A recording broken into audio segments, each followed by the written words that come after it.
오늘 우리에게 주시는 하나님의 말씀은 요한계시록 3장 14절에서 22절 말씀입니다. 라오디게아 교회의 사자에게 편지하라. 아멘이시오 충성되고 참된 증인이시오 하나님의 창조의 근본이시니가 이르시되 내가 내 행위를 아노니 내가 차지도 아니하고 뜨겁지도 아니하도다. 내가 차든지 뜨겁든지 하기를 원하노라. 내가 이같이 미지근하여 뜨겁지도 아니하고 차지도 아니하니 내 입에서 너를 토하여 버리리라. 내가 말하기를 나는 부자라 부요하여 부족한 것이 없다 하나 내 공고한 것과 가련한 것과 가난한 것과 눈먼 것과 벌거벗은 것을 알지 못하는도다. 내가 너를 권하노니 내게서 불로 연단한 금을 사서 부요하게 하고 흰옷을 사서 입어 벌거벗은 수치를 보이지 않게 하고 안약을 사서 눈에 발라보게 하라. 물은 내가 사랑하는 자를 책망하여 징계하노니 그러므로 내가 열심을 내라 회개하라. 볼지어다 내가 문 밖에 서서 두드리노니 누구든지 내 음성을 듣고 문을 열면 내가 그에게로 들어가 그와 더불어 먹고 그는 나와 더불어 먹으리라. 이긴 그에게는 내가 내 보좌에 함께 앉게 하여 주기를 내가 이기고 아버지 보좌에 함께 앉은 것과 같이 하리라. 개 있는 자는 성령이 교회들에게 하시는 말씀을 들을지어다. 아멘. 닫힌 문이 열리는 해를 우리는 맞이했습니다. 계시록 3장 7절과 8절의 말씀을 우리가 믿고 또한 사랑함으로 또한 사모함으로 다윗의 열쇠를 가지신 주께서 닫고 여시는 권세가 있으므로 우리에게 올해는 열린 문을 주실 것을 믿으면서 기쁨으로 이 한 해를 다름질하도록 합시다. 그러므로 식어진 사랑을 우리가 열정으로 열심 있는 이 한 해가 될 수 있도록 전환할 수 있는 방법이 뭘까요? 우리는 1월부터 마음문을 열고 시작하는 달인 만큼 우리의 마음문을 활짝 열고 믿음으로 다름질을 시작하는 한 해가 되었으면 하는 바람입니다. 그러므로 오늘 우리에게 주신 하나님의 말씀은 계시록 3장 14절에서 22절의 말씀으로서 주님을 문 밖에 세워둔 사람아 라는 제목으로 함께 은혜를 나누고자 합니다. 오늘 우리가 본문을 읽었습니다. 가장 마지막 끝절에 귀 있는 자는 성령이 교회들에게 하시는 말씀을 들을지어다 라고 말씀을 하시고 계십니다. 귀 있는 자, 우리는 다 귀가 양쪽에 달려서 세상의 모든 소리와 하나님의 말씀을 들을 수 있는 그런 귀를 하나님께서 우리에게 선물로 주셨습니다. 그런데 하나님께서는 왜 우리에게 귀 있는 자라고 할까요? 하나님의 말씀을 집중적으로 듣지 못하고 온갖 세상의 유혹의 소리를 듣고 사는 우리 예수 믿는 사람들이 많기 때문인 것입니다. 오직 우리 주님께서 주시는 말씀을 집중해서 다른 소리를 듣지 말고 오직 이 하나님의 말씀에 성령께서 교회들에게 하시는 말씀을 듣기를 원하는 것입니다. 그래서 로마서 10장 17절에 우리는 잘 압니다. 우리가 무엇으로 믿음이 생겨납니까? 우리는 믿음이 있어야 우리는 하나님을 기쁘시게 할 수가 있습니다. 그리스도의 말씀을 들으면서 믿음이 생겨난다고 했습니다. 그러므로 마음에 믿어 의에 이른다는 이 말씀을 생각하면서 어느 날 주님께서는 이스라엘 백성들에게 씨 뿌리는 비유를 말씀하셨습니다. 씨 뿌리는 비유를 통해서 우리 사람의 마음은 하나님의 나라의 밭이라고 했습니다. 그러므로 하나님의 말씀은 능력의 씨가 되는 것입니다. 살아 역사하는 생명력이 있는 하나님의 말씀에 씨인 것입니다. 그렇다면 우리 마음밭에 하나님의 이 주시는 이 밭에 어떻게 뿌려야 할까요? 귀를 똑바로 하나님의 음성에 귀를 기울이고 집중해서 들으라는 말씀입니다. 그래서 어느 날 예수께서 마태복음 13장 13절로 16절에 있는 말씀을 이렇게 이스라엘 선택한 백성들에게 말씀을 말하고 있습니다. 그래서 예수께서 그들을 향해서 이렇게 말씀을 하시는데 어떤 말씀이었을까요? 내가 씨 뿌리는 비유를 너희에게 말하는 것은, 비유로 말하는 것은 그들이 보아도 보지 못하고 들어도 듣지 못하고 깨닫지 못함이라. 이사야의 예언이 이사야 6장 9절과 10절에 이르는 말씀이 그들에게 이루어졌으니 일렀으되 너희가 듣기는 들어도 깨닫지 못한 것이라. 보기는 보아도 보지 못하리라. 이 백성들의 마음이 완악하여져서 그 귀는 듣기에 둔하고 눈은 감았으니 이는 눈으로 보고 귀로 듣고 마음으로 깨달아 고침을 받을까 두려워함이라 하였느니라. 그러나 너희 제자는 너희 눈으로 나를 보므로 너희 귀는 들음으로 복이 있도다. 이 말씀을 주님이 그들에게 하셨어요. 그렇다면 이 씨 뿌리는 비유에서 두 종류의 마음밭을 말씀하고 있습니다. 하나는 귀가 있어서 듣기는 듣는데 듣지를 못하고 눈이 있는데도 이 땅에 오신 초림 메시아를 보지 못하는 이스라엘의 선택한 백성들, 영적 불치병에 걸렸다. 눈이 있어도 보지를 못하는 맹인이고 귀가 있어도 듣지를 못하는 청각 장애자다. 그런데 예수님의 제자들은 나를 봄으로 복이 있고 내가 주는 말씀을 믿음으로 귀로 들으니 복이 있다고 했습니다. 누가 주님을 문 밖에 세워둔 사람일까요? 오늘 제가 여러분들에게 다시 말씀을 드립니다. 주님을 문 밖에 세워둔 사람아, 누가 주님을 문 밖에 세워둔 사람일까 생각해 보셨나요? 방금도 여러분들에게 말씀을 드렸습니다마는 주님을 문 밖에 세워둔 사람은 저 불신자가 아닌 하나님의 백성임에 틀림이 없고 선택한 이스라엘의 백성이 틀림이 없는 아브라함의 자손이었는데도 불구하고 주님의 말씀을 깨닫지를 못합니다. 듣지를 못합니다. 주님이 오셨는데도, 메시아가 오셨는데도 보지를 못합니다. 영적으로 그들은 시력이 없었습니다.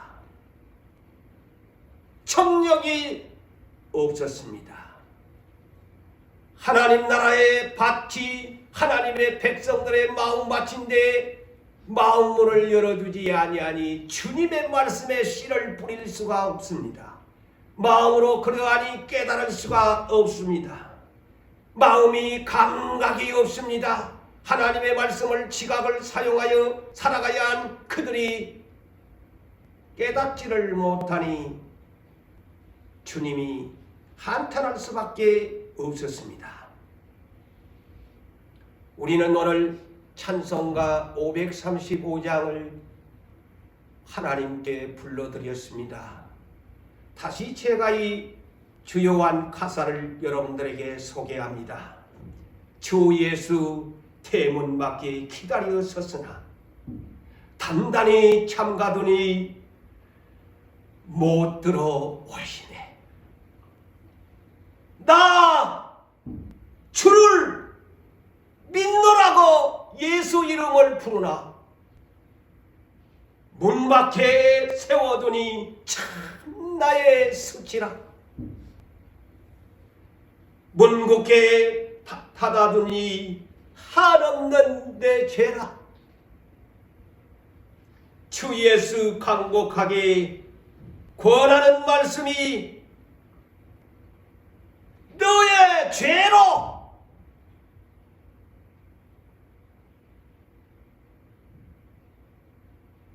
죽었거늘.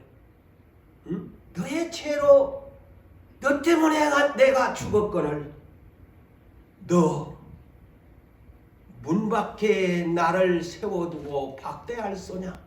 문전박대할 소냐? 주 문 밖에 서서 마음문 두드리시니 나의 죄를 회개합니다. 곧 문을 여옵니다. 들어오셔서 내 맘에 자정하사 이제는 나를 떠나지 마소서. 아멘. 찬송의 가사입니다. 이 찬송 우리는 오늘날 예수 믿을 때마다 많이 불렀습니다. 그러나 내 찬송이 아닌 남의 찬송이 될 때가 얼마나 많았는지요. 나 문을 잠가두었는데 내 문은 여는 것처럼 주님이 내 안에 와 계시는 것처럼 착각하며 예수 이름 부르면서 내 문은 단단히 잠가두고 살면서 주님 어서 오시옵소서 환영한다고 말만 그렇게 하면서 예수 믿었습니다. 오늘 본문 20절에 이렇게 말씀합니다. 이런 분들을 향하여 볼지어다. 내가 문 밖에 서서 두드리노니 누구든지 내 음성을 듣고 문을 열면 주의 말씀을 들었다면 문을 열고 내가 너에게로 들어가 너와 더불어 먹고 너는 나로 더불어 먹으리라. 이 말씀이 뭘까요?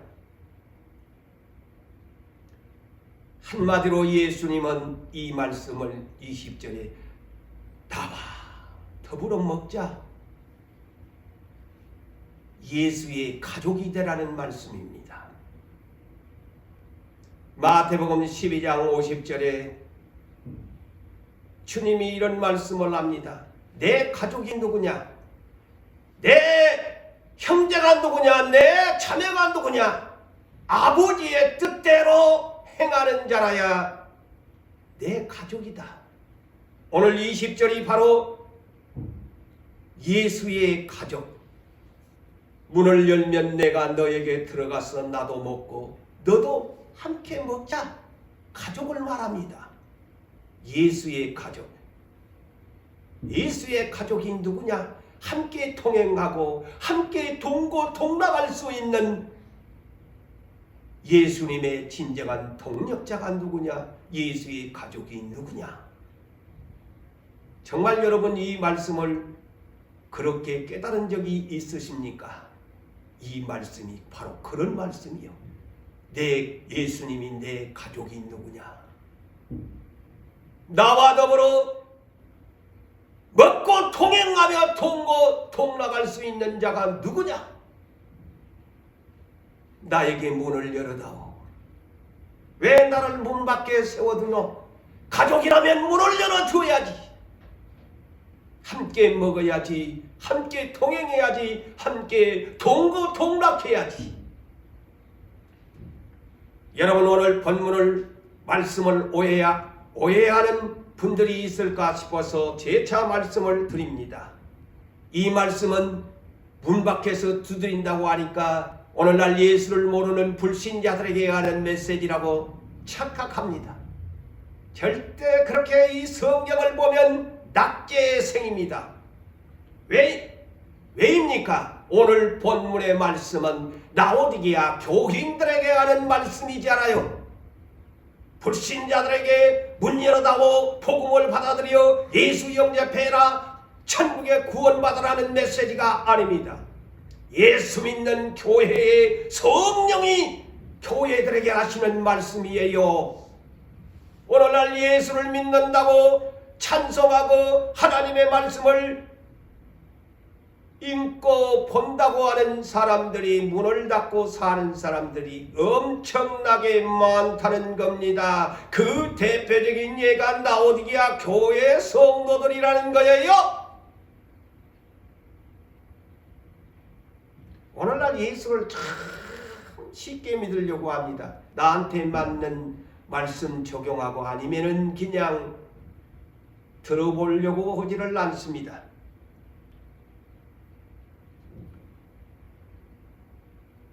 예수님 3년 반 동안 누구와 동행했습니까? 누구와 함께 먹었습니까? 제자들입니다.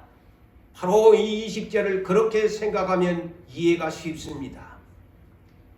제자들 예수님과 함께 다녔습니다. 동행했습니다. 때로는 함께 음식도 먹었습니다. 길거리에서 가르침을 받았습니다. 아니면 어느 곳에서 가르침을 받았습니다. 함께 동행했습니다.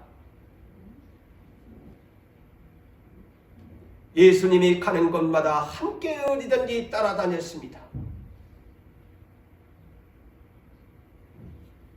그래서 베드로가 이렇게 주님에게 말씀했지요. 나를 따라오너라 할 때에 모든 것을 버려두고 주님을 제자들이 따랐다고 마가복음 10장 28절 이하의 말씀을 보면 그렇게 기록하고 있습니다. 그것이 주님과 함께 동행하는 삶이요, 주님과 함께 동거동락하는 것이요, 주님과 함께 문을 열어주어서 먹고 함께 주든 또 먹고 주님을 따르는 자도 먹는 말씀이라는 것입니다. 주님을 문 밖에 세워두다가 주님의 음성을 듣고 문을 열어준 한 사람을 소개합니다. 이는 누가복음 19장에 나오는 삭개오라는 사람을 소개합니다.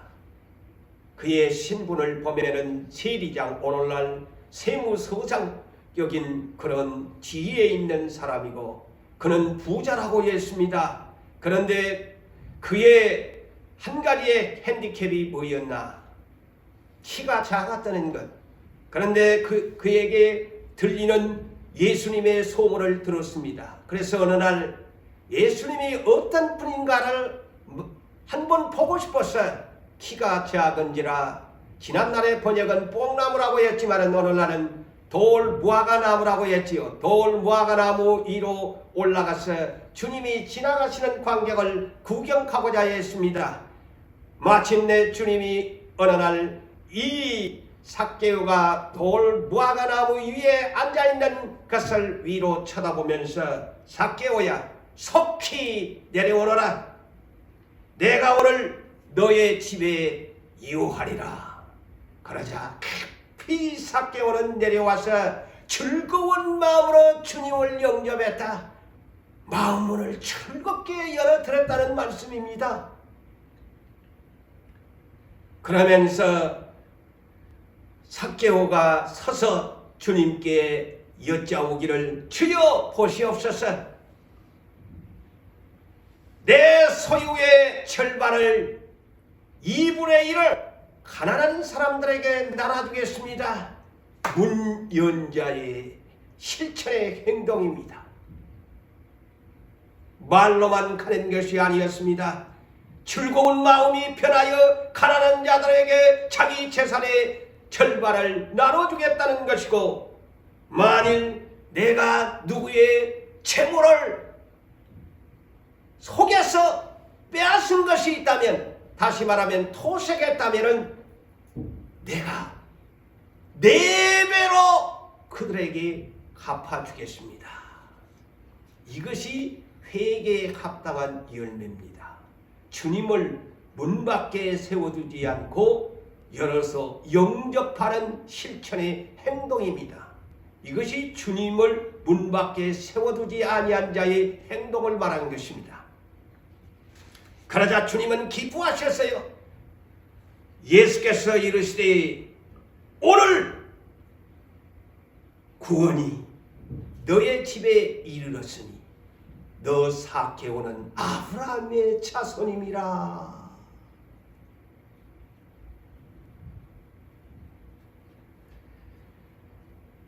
오늘 본문 20절에 누가 주님을 문 밖에 세워둔 사람일까요? 불신자? 불신자를 이곳에 생각하면 안 됩니다. 이 성경은 누구에게 주는 메시지입니까? 그리고 오늘 본문은 누구에게 예수를 영접했다고 예수 이름을 부르는 교회에게 라오디게아 교회에 하는 말씀이지 않습니까? 그런데 누가 주님을 문 밖에 세워놓고 있을까요? 저도 착각하면서 예수 믿습니다. 이 자리에 계시는 성도 여러분, 여러분들도 이 말씀을 들으면서 착각하면서 예수 믿지 마세요. 여러분의 자신을 알아야 돼요.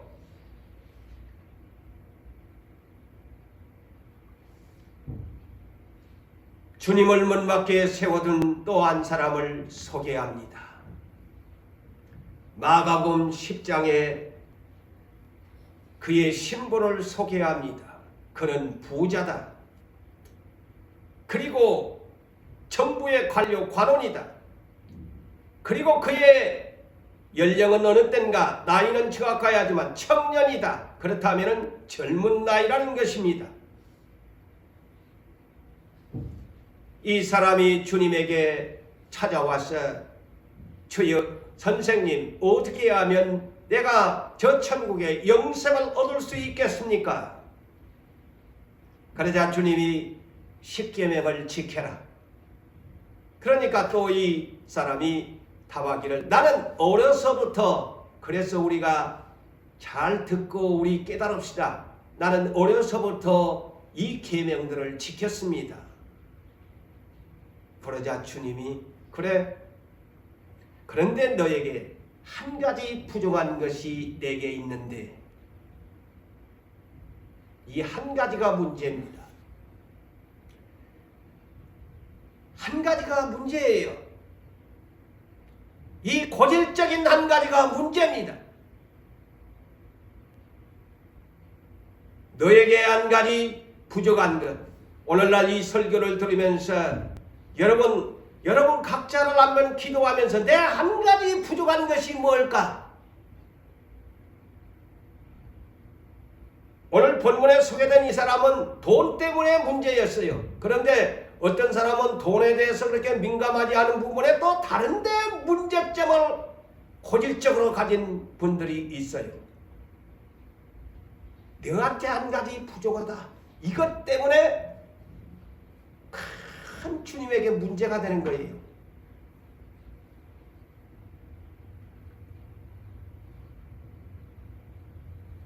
주님이 네 한 가지 부족한 것이 있는데 네가 어려서부터 십계명을 지켰다고 하니까 그런데 네 한 가지가 부족한 것이 있는데 고쳐야 할 것이 있는데 뭐냐? 네 재산을 팔아서 가난한 사람들에게 나눠주어라. 그런 후에 나를 따르라. 그러자 이 고질적인 욕심, 재물에 대한 사랑, 재물이 이 사람은 많은 거로 슬픈 기색을 띠면 띠고 근심하면서 주님에게서 돌아갔더라.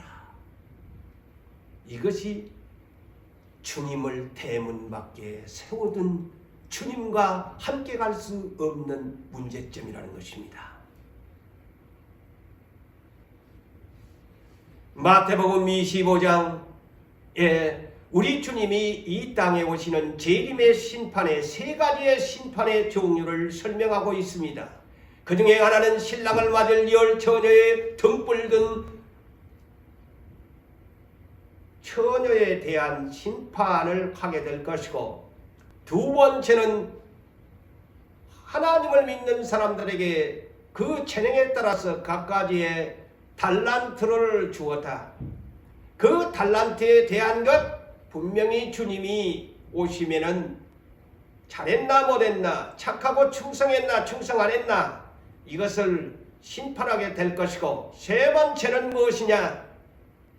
우리는 다 주님의 양들입니다.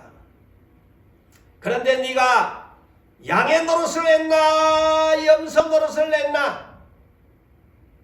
너는 분명히 주님을 따르는 양인데 양의 행실을 해야 될 것인데 염소의 행실을 했느냐를, 다시 말하면 이 세 가지의 모든 심판의 이 내용은 마태복음 3장 12절의 말씀처럼 곡식으로 말할 것 같으면 네가 알곡이냐 아니면 정말 알맹이 없는 쭉정이냐라로 너희 주님이 오셔서 네가 양인지, 네가 정말 달란트를 잘 사명을 잘 감당했는지, 네가 정말 예수님의 신부로서의 등불을 든 그런 슬기로운 처녀였는지 내가 볼 것이다. 그런데 양과 염소의 이 비유의 심판의 내용을 보면 누가 양이냐? 양이면 오른편에 서라. 오른편에 선 너는 영원히 영생할 것이다. 그런데 네가 염소 노릇을 냈으면 네는 왼편에서, 왼편은 어느 것이냐? 지옥의 영벌을 받으리라. 그러면서 주님이 어떻게 양과 염소를 가릴 것인가? 심판에 대한 내용을 설명합니다. 내가 줄일 때에 나에게 먹을 것을 주었고, 내가 목마를 때에 나에게 마실 것을 주었고, 내가 나그네 되었을 때 나를 영접해 주었고, 내가 병들었을 때에 나를 돌봐주었고, 내가 헐벗었을 때에 나에게 옷을 입혀 주었고, 내가 옥에 갇혔을 때 너는 와서 보았느니라. 내가 진실로 너희에게 이르노니 너희가 여기 나의 형제 중에, 보세요. 내가 그래서 아까 마태복음 12장 50절을 냈지요. 예수의 가족이 누구냐? 내 형제와 자매가 누구냐? 문을 열어준 자다. 여기에도 그러잖아요. 너희가 여기 나의 형제 중에 지극히 작은 자에게 하나에게 한 것이 곧 나에게 한 것이라. 그래서 이런 사람이 양이다. 오른편에 설 양이요 영생에 들어갈 사람이요, 그러므로 내 아버지께서 주실 복받은 자들이여, 너희가 창세로부터 너희를 위하여 예비한 나라를 상속받으라. 너는 양이로다. 상속받으라. 이렇게 심판하신대요. 네 양이냐? 네 염소냐? 염소는 뿔이 나가지고 씨를 받고 다니고 그러잖아요. 교만을 상징합니다. 나눠주지를 않습니다. 욕심쟁입니다. 양은 그러나 언제나 털을 깎고 젖을 주고 자기의 털도 주고, 염소는 털도 안 주잖아요. 털도 주고 살도 주고. 양은 예수 그리스도가 그래서 어린 양이라고 묘사하지 않아요. 양처럼 네가 살았나? 네만 움켜쥐고 네만 살라고 욕심 부리면서 나눠줄 줄도 모르고 네는 염소야. 지금은 누가 내가 양인지 염소인지 목사도 모르고 여러분도 몰라요. 예수님만이 네가 양이었나 염소였나. 염소는 욕심쟁이요. 그래서 하나님이 버려. 오늘 본문의 라오디게아 교회, 하나님의 나라 주가 세우신 교회입니다. 그런데 이 교회는 풍요로움의 교회입니다. 그런데 주님을 대문 밖에 세워둔 교회였다는 충격적인 사실입니다. 오늘날 지상에 많은 교회가 있습니다. 이 라오디게아 교회처럼 주님의 이름을 부르기만 단단히 잠가두고 자기들 마음대로 하나님 섬긴다고 하면서 주님을 문 밖에 세워둔 줄도 모른 채 예수 믿는다고 떠들어대는 교회들이 있다는 거요. 라오디게아 교회는 풍요로운 도시입니다. 라오디게아 교회가 있는 도시는 풍요로운 도시입니다. 물질적으로 부유한 도시입니다. 그리고 이 교회는 좋은 옷을 입고 다니는 성도들이 많고 사치스럽고 쾌락을 즐기는 그런 도시에 세워진 교회입니다. 그런데 오늘 15절로부터 봅시다. 성령님이 이 교회를 평가 진단하기를 내가 라오디게아 교회 너의 행위를 아노니. 보십시오. 행위를 묻습니다. 오늘날 행위를 부정하면 큰일 나요. 말로만 입으로 예수 믿으면 천국 간다고요. 누가 그렇게 가르칩니까? 성경에 편하게 예수 믿으라고 했어요. 차지도 아니하고 덥지도 뜨겁지도 아니하고 차든지 뜨겁든지 하기를 원하노라. 이 교회가 부작교회가 돼가지고 굉장히 미지근한 것 같아요. 왜? 아쉬운 것들이 없으니까. 주님을 별로 안 찾은 거예요. 형식적으로 예배드리고 그냥 그렇게 사는 교회 같아요. 내가 이같이 미지근하여 뜨겁지도 아니하니 내 입에서 너를 토하여 버리리라. 자, 여러분, 주님이 나의 입에서 토하여 버리리라, 이것을 여러분 어떻게 해석을 하십니까? 저는 이렇게 해석을 해봅니다. 여기 20절 내가 너희와 네 집에 들어가서 내가 먹자, 그럼 너도 나도 먹자, 그런 표현을 했잖아요. 여기에 그래서 너의 입에서 내가 가만히 생각이, 이거 내 입에서 에어필이면 토하여 버리라.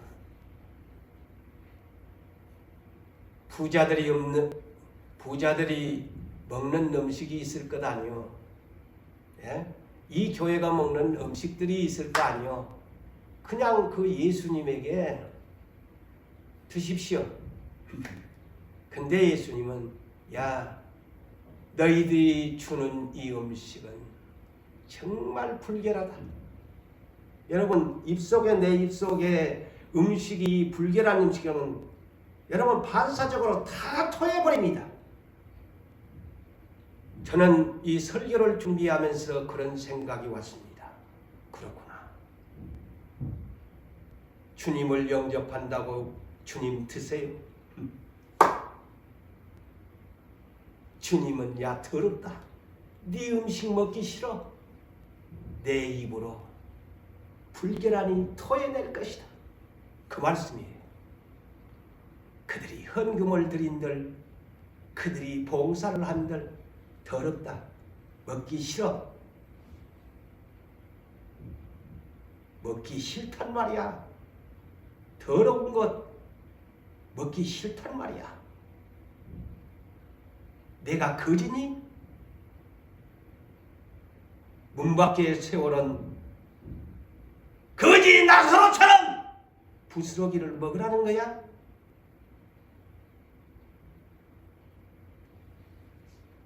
이 영적인 해석입니다. 더러워서 네가 안 먹을 거야.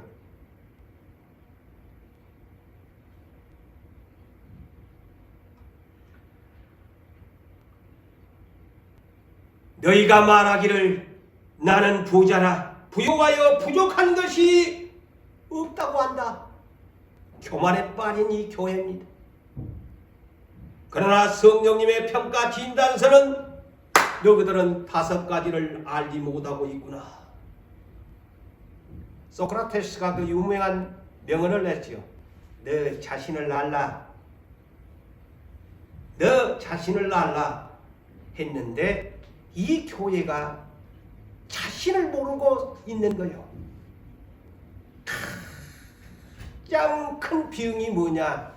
자기의 자신을 알지 못하고 깨닫지 못한다는 겁니다. 5가지를 무엇을 모르고 살았느냐? 곤고한 것을 알지 못한다. 비참하다. 그 다음에 가련하다. 이것은 불쌍한 것을 모르고 산다.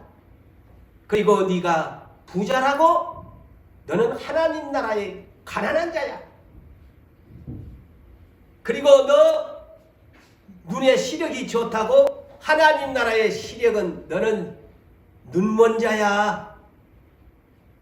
그리고 너 부자라고 좋은 옷 입고 앉았다고? 아이고 너는 뻘거벗고 앉았네. 수치 좀 가려라. 충격적이지 않습니까?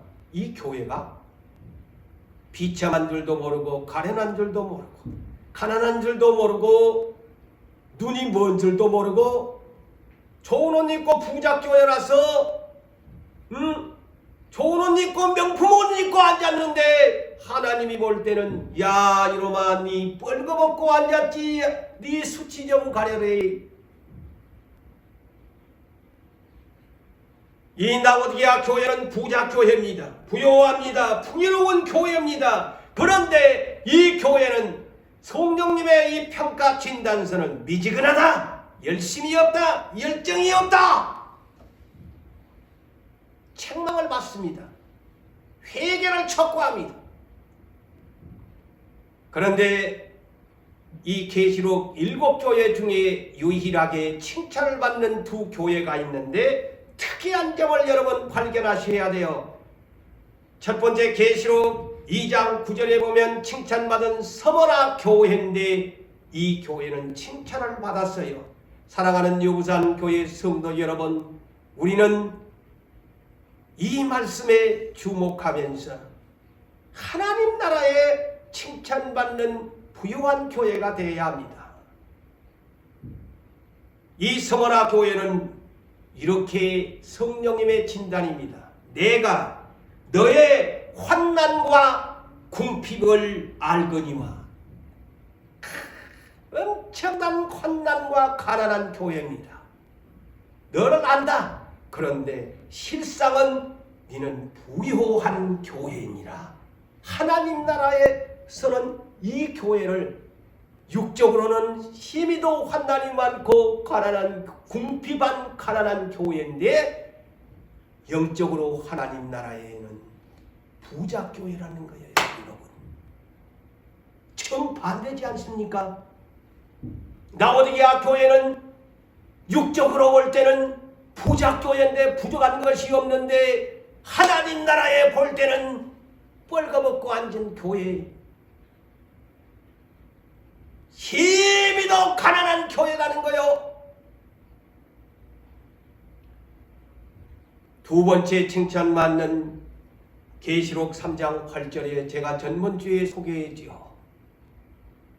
빌라델비아 교회인데 이 교회도 작은 능력을 가지고서도 그랬죠. 작은 능력이 뭐요? 가난한 교회입니다. 한마디로. 능력이 힘이 적은 교회야. 그런데 내 이름을 너희가 인내의 말씀을 지켰고 나의 이름을 배반하지 아니하였으니 라고 칭찬합니다. 오히려 2 작은 교회가 칭찬을 받았다는 거 아닙니까? 그래서 애형적으로 판단하면 안 된다는 거요. 심판의 기준이.